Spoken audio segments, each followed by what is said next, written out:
जय भीम नमो बुद्धाय साथियों। दोस्तों, जिस जाति को सदियों से नीच बताया गया, जिसको अछूत माना गया, अगर उस जाति का कारनामा आप लोग जानेंगे तो सोच में पड़ जाओगे कि सच में वो जाति ऐसी हुआ करती थी। जी हाँ दोस्तों, मैं बात करने जा रहा हूँ चमार जाति के बारे में।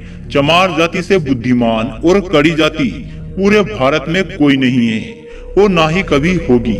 हम सभी को यह तो पता होगा कि वर्ण व्यवस्था के अनुसार हिंदू धर्म को 4 टुकड़ों में बांटा गया है।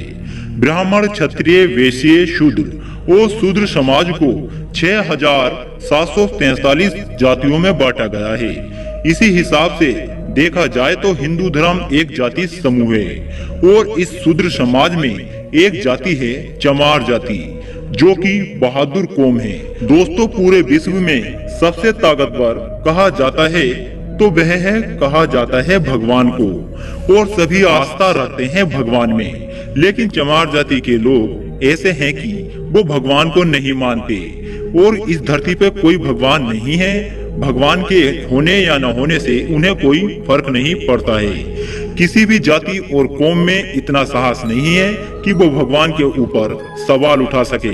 लेकिन चमार जाति के अपने बुद्धिमानी से इतने ज्ञानवान हैं, इतने समझदार हैं कि वह भगवान के अस्तित्व पर सवाल उठा देते हैं और उस जाति का कहना सही भी है। इतने हजारों वर्षों से शूद्र समाज यानी कि चमार जाति के लोग एक कौम के गुलाम बने रहे। तब भगवान कहाँ थे? क्या तब उनको बचाने नहीं आने चाहिए था? कोई भगवान नहीं आया। अगर उन्हें किसी ने बचाया है तो वह है परम पूज्य विद्वान डॉक्टर BR अम्बेडकर जी।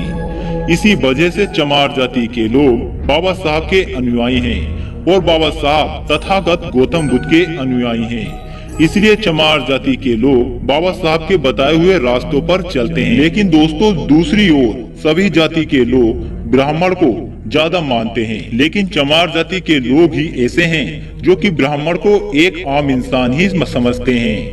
वो कहते हैं कि जैसे मैं एक इंसान हूँ, उसी तरह ब्राह्मण भी एक इंसान है। साफ साफ कहने का मतलब यह है कि सभी जाति के लोग ब्राह्मण से डरते हैं। केवल चमार जाति ही एक ऐसी जाति है जो ब्राह्मण से कभी नहीं डरती, ब्राह्मण का सामना बहादुरी से करती है। दोस्तों, यह तो आप सभी को पता होगा कि चमार जाति को वर्ण व्यवस्था के अनुसार जाति शूद्र अछूत घोषित कर दिया था। वह लोगों के पास नहीं बैठ सकती थी, लोगों के साथ नहीं बैठ सकती थी और ना ही वह पढ़ सकती थी, ना कभी वह पानी पी सकती थी।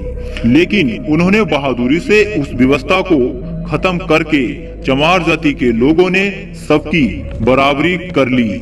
दोस्तों, है ना बहादुर कौम। और फिर चमार जाति के लोगों ने जितना विकास किया उतना किसी कौम या जाति ने नहीं किया।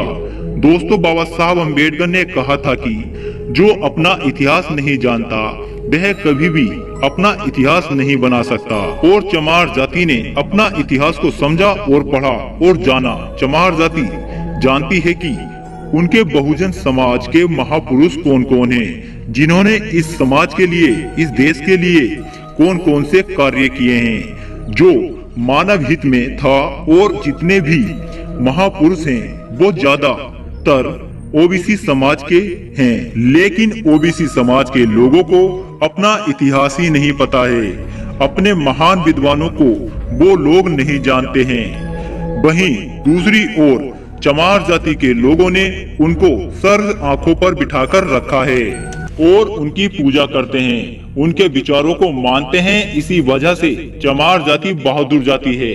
वह जाति नहीं देखती, ना ही उच्च देखती है, ना ही नीच देखती है। वह किसी भी जाति में कोई फर्क नहीं करती है।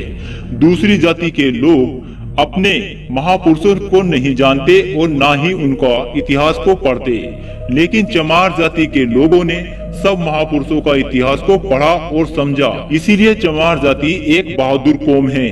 दोस्तों, संविधान लिखे जाने के बाद उस संविधान का सबसे ज्यादा किसी ने अनुसरण किया है तो वह चमार जाति ने किया है। और आज के समय में ऐसा कोई पद नहीं है जिस पद पर चमार जाति के लोग ना पहुँचे हों।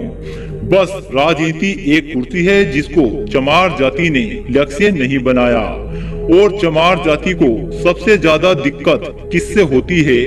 वह होती है ओबीसी समाज, क्योंकि उन लोगों को अपना इतिहास तो पता ही नहीं, लेकिन वो ओबीसी समाज चमार जाति को अपशब्द कहते हैं, जबकि यह दोनों भाई भाई हैं, क्योंकि एससी, ओबीसी, एसटी समाज एक दूसरे से जुड़े हुए हैं।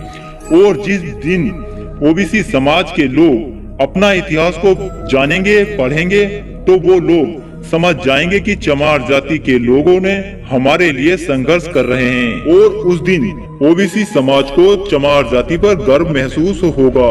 तो दोस्तों, आपको यह जानकारी कैसी लगी हमें कमेंट करके जरूर बताएं। जय भीम, जय भारत।